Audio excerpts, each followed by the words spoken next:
ఈరోజు దరిద్రం ఎట్లుందో మంచి ఎగ్జాంపుల్స్ చెప్తా. ఇవాళ పొద్దున్న నుంచి నేను యాక్చువల్గా ఒక డాక్టర్ అపాయింట్మెంట్ తీసుకున్నా. ఎన్నింటికి 12 o'clock ఫోన్ చేసి 2 o'clock వస్తా అని చెప్పిన. సో డాక్టర్ 3 వరకు ఉంటారని చెప్పారు అనమాట. సో 2 o'clock రీచ్ అయ్యి డబ్బులు కూడా కట్టిన. డాక్టర్ ఉన్నాడా అంటే ఉన్నాడు అన్నారు.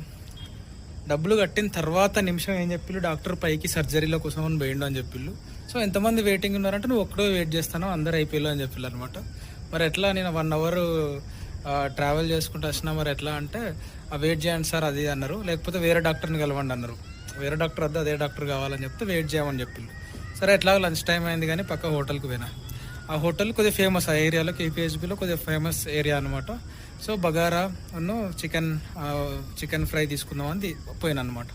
పోడితేనే ఆర్డర్ ఇచ్చిన. తర్వాత అతను ఏమన్నాడు, 15 నిమిషాలు వెయిట్ చేసిన తర్వాత వచ్చి సార్ బగారా అయిపోయింది సార్, ఇప్పుడే చేస్తున్నాం మళ్ళీ అన్నారు. ఎంత టైం పడుతుంది అంటే 20 minutes అన్నారు. సరే వెయిట్ చేస్తున్నా కదా ఆల్రెడీ, సరే ఇదో 20 minutes అనుకున్నా. 20 minutes తర్వాత ఏమైంది, బగారా రెడీ అయింది sir, chicken fry, boneless chicken fry అయిపోయింది, నార్మల్ తీసుకురావాలన్నారు. సరే తీసుకురా అని చెప్పిన. సరే అని పోయినా రూమ్కి వచ్చి ఓపెన్ చేసిన సరికి ఆ 3 to 4 hours అంటే ట్రాఫిక్ ఫుల్ ఉండే, 1 hour అయింది. ఆ 3 to 4 hours ఏసీ ఆన్ చేసి ఉంది. నేను పోయేటప్పుడు బంద్ చేసిపోలేదు. ఓకే, మళ్ళీ ఇంకా ఇవాళ పొద్దున కూడా ఏమైందంటే నైట్ చాలా ఎక్కువ వర్షం వచ్చింది. నేను కిచెన్ విండో నెట్ ఉంటుంది కదా, నెట్ ఉందన్నమాట. సో వర్షం అట్నుంచి వచ్చింది. సో నిన్న కడిగిన యుటెన్సిల్ అన్నిటి మీద ఆ వర్షము, దానికి సంబంధించిన దుమ్ము అంతా మట్టి పడుతుంది కదా, మొత్తం పడింది. ఇవాళ పొద్దున నిన్న క్లీన్ చేసిన అన్నీ మళ్ళీ క్లీన్ చేయాల్సి వచ్చింది. సిచ్యువేషన్ అనేది అట్లా ఉంటుంది అప్పుడప్పుడు.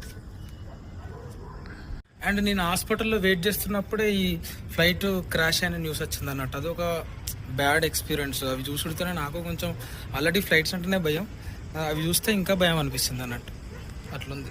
ఇంటికి వచ్చిన తర్వాత ఈ ట్యాంక్ మీద మామూలుగా నేను నడుస్తా ఈవినింగ్ చాయ్ తాగేటప్పుడు. అది చూస్తే వర్షం ఫుల్ వచ్చింది, ఇది కూడా నిండిపోయింది వాటర్తో. అందుకే లైఫ్లో ఎప్పుడు ఏమవుతుందో తెలియదు, మనం అనుకున్నవి ఎన్ని కావో తెలియదు, ఎప్పుడు సిచ్యువేషన్స్ ఎట్లా వస్తాయో తెలియదు. కాబట్టి ఉన్నంత వరకు ఎంజాయ్ చేసుకుంటూ ఉండాలి అంతే. ఇంకా ఇవన్నిటిని మనం మార్చలేము. వాడు దరిద్ర దేవత మంచి స్నేహితులు, అతనిని బాగుపరచుట బహుదుర్లభము.